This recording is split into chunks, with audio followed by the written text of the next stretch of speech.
Bonsoir et bienvenue à cette page. Alors, durant plus de 2 décennies, c'est-à-dire de 1992 à 2013, l'environnement international avait acquisé une série de troubles financiers, prenant surtout la forme des récessions et des crises économiques internes.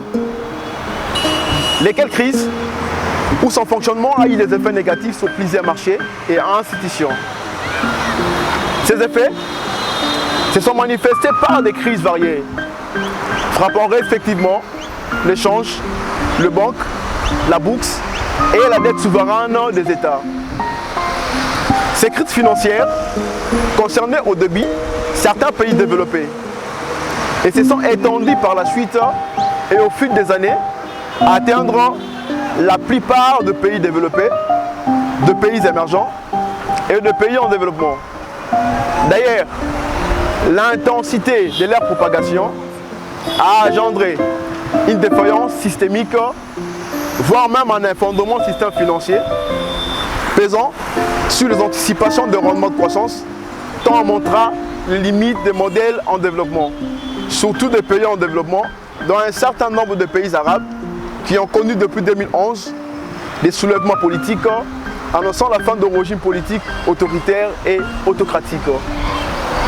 S'ajoutant à cela, la situation des crises partant de la bulle Internet et la crise turque de 2000, de la crise d'Argentine de 2001, de la crise brésilienne de 2005, pour ainsi aboutir ou activer la grande crise dite la crise des subprimes. La crise immobilière, également appelée subprimes, du nom de ces crédits hypothécaires, a vu le jour entre 2006 et 2007 aux États-Unis. Cette crise, qui aurait dû rester circonscrite aux États-Unis, plus particulièrement dans les secteurs immobiliers, s'est finalement propagée tout d'abord dans l'ensemble de l'économie américaine, puis dans l'ensemble de l'économie mondiale. Cette propagation est le fait d'une technique principalement utilisée dans les milieux de finance, la titrisation, faisant de cette crise l'une des plus importantes crises financières internationales. La crise financière internationale, dite des subprimes, était loin d'être achevée un an après. Elle touchait en pratique l'essentiel du système bancaire et financier. Et pas seulement les crédits hypothécaires accordés aux ménages américains risqués. Elle souleva de redoutables interrogations. Primo, sur le rôle des innovations financières dans les transferts de risques et donc la traçabilité. Secondo, sur le contrôle interne des risques et l'organisation même des systèmes de contrôle prudentiel et de supervision bancaire. Tertio, sur le dispositif général des régulations bancaires et financières. Né bien sûr du fait de la titrisation dans les secteurs immobiliers, ces crédits subprimes qui étaient faciles d'accès, basés dans l'idée que le marché immobilier va continuer à s'apprécier, alors que le taux utilisé était quasi variable, entraînant ainsi l'impossibilité au remboursement, suite aussi à une croissance du taux directeur de la Fed, c'est-à-dire la Banque centrale américaine, qui était revue à 12%, alors que le ménage s'est financé à un taux de plus 5%. Dès là, on comprend que la propagation de la crise était due réellement aux interdépendances économiques entre grandes puissances. Les pays en développement n'ont subi que les effets d'entraînement suite aux notes d'extraversion de leurs économies, y compris la RDC, où la quasi-majorité de la population vit réellement de l'informel. Alors qu'en Amérique latine et en Asie, mais aussi dans les pays émergents, la crise s'est manifestée simplement par un ralentissement de l'activité économique qui a pu être corrigé bien après par l'adoption des politiques économiques fondées sur la relance budgétaire et la baisse du taux d'intérêt de la tradition keynésienne. La crise des subprimes, qui s'est transformée en crise globale des crédits, puis des liquidités, a engendré des conséquences sociales et économiques. En l'occurrence, l'augmentation du taux d'intérêt. Mais aussi, d'après la Fed de Boston, 20% de ces crédits subprimes c'est conclu par la saisie des logements, avec plus de 200 000 logements saisis chaque mois sur l'ensemble des territoires américains.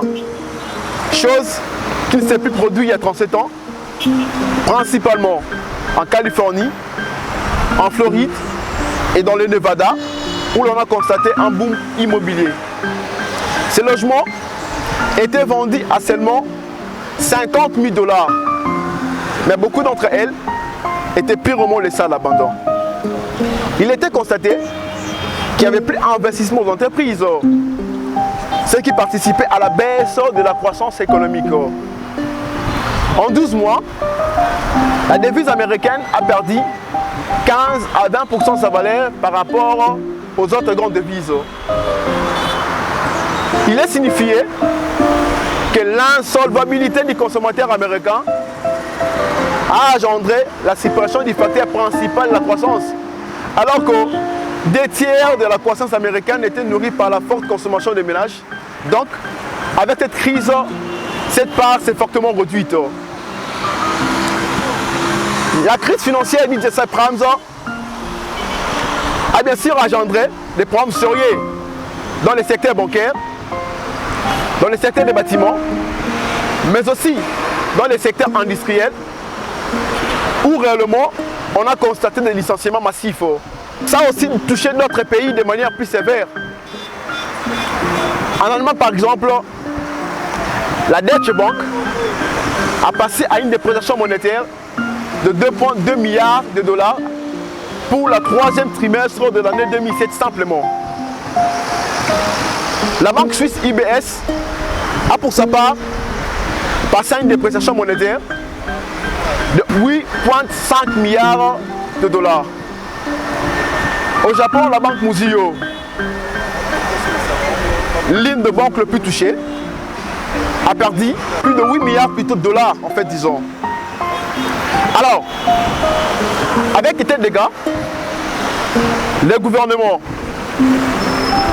n'était qu'obligé d'intervenir de manière à résorber ces effets contagions nés réellement de la crise des subprimes, quand fut en fait le cas de la crise des années 30, née du crash boursier de Wall Street du 24 octobre 1929, qui plongea en fait les histoires dans une grande dépression économique, qui s'étendit rapidement au reste du monde, provoquant ainsi une montée vertigineuse du chômage, où l'on a constaté qu'au bout de 2 ans, il y avait plus de 7 millions de personnes qui avaient perdu l'emploi, dont la situation a été redressée par une politique de New Deal mise en place par le président Roosevelt. De même, pour résorber en fait cette situation, certains États étaient obligés de nationaliser les pertes engendrées par les banques en difficulté, tout en garantissant l'épargne,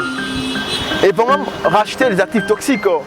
Et c'est là pour assurer à bon escient les 3 dynamiques qui sont à la base du développement économique. 1. La libéralisation, l'innovation financière et la globalisation.